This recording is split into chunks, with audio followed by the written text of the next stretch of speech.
Before I leave for North Carolina, which I'm going to do in a few minutes, I want to speak briefly about the terrible incident and accident that happened in Baltimore this morning.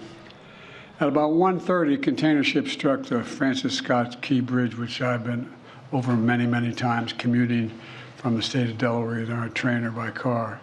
I've been in Baltimore Harbor many times. And the bridge collapsed, sending several people and vehicles into the water, into the river. And multiple U.S. Coast Guard units, which are stationed very nearby, thank God, were immediately deployed along with local emergency personnel. And the Coast Guard is leading the response to the port, where representatives from the Federal Highway Administration, the FBI, the Department of Transportation, the Army Corps of Engineers, as well as Maryland officials and Baltimore Police and Fire, are all working together to coordinate an emergency response. Officials at the scene estimate 8 people were unaccounted for were unaccounted for. That number might change. 2 have been rescued, 1 without injury, 1 in critical condition. And the search and rescue operation is continuing for all those remaining as we speak. I spoke with Governor Moore this morning, as well as the Mayor of Baltimore, the county executive, both United States senators and the congressman. And my Secretary of Transportation is on the scene. I told them we're going to send all the federal resources they need as we respond to this emergency. And I mean all the federal resources. And we're going to rebuild that port together. Everything so far indicates that this was a terrible accident. At this time, we have no other indication, no other reason to believe there's any intentional act here.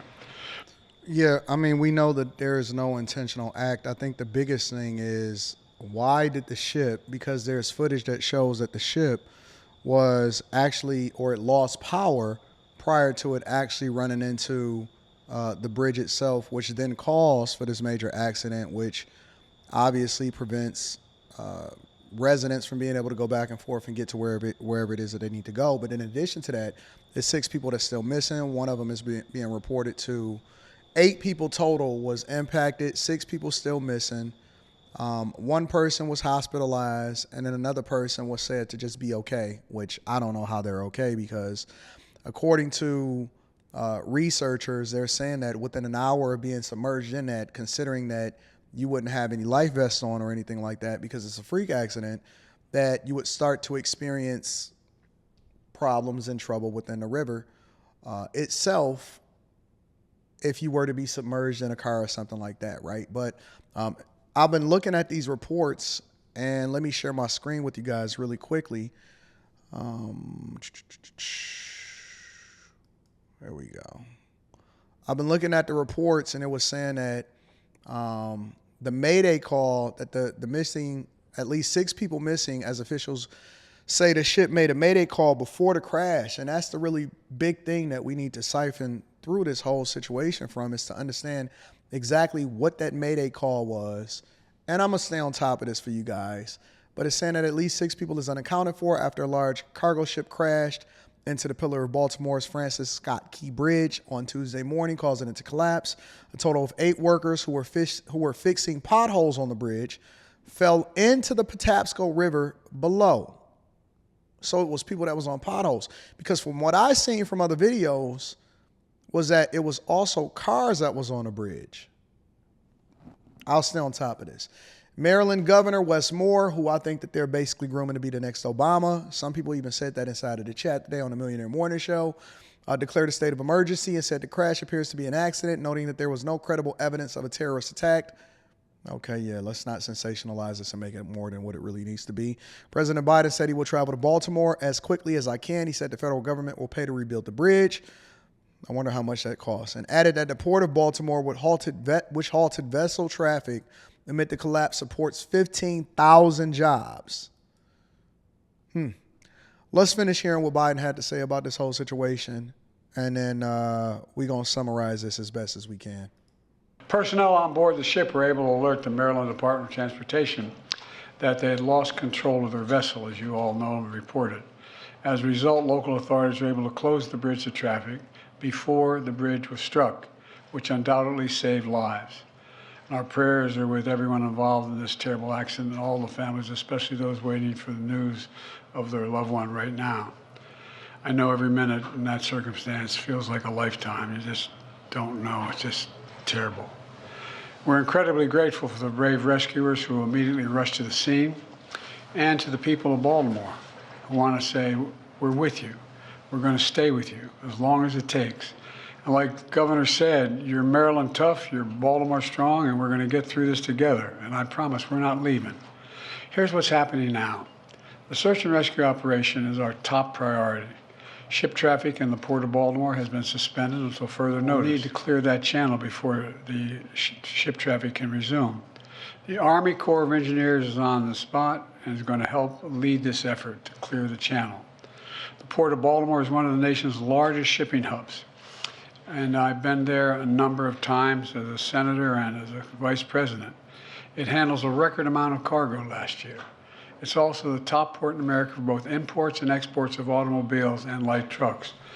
Can't help but to think that Biden actually sees this as an opportunity to really make himself look a lot better, considering that his polling numbers is absolutely plummeting. So him jumping on here as soon as possible, it could be because he truly cares about, or his handlers actually think that he really cares about, or that he should care about Baltimore.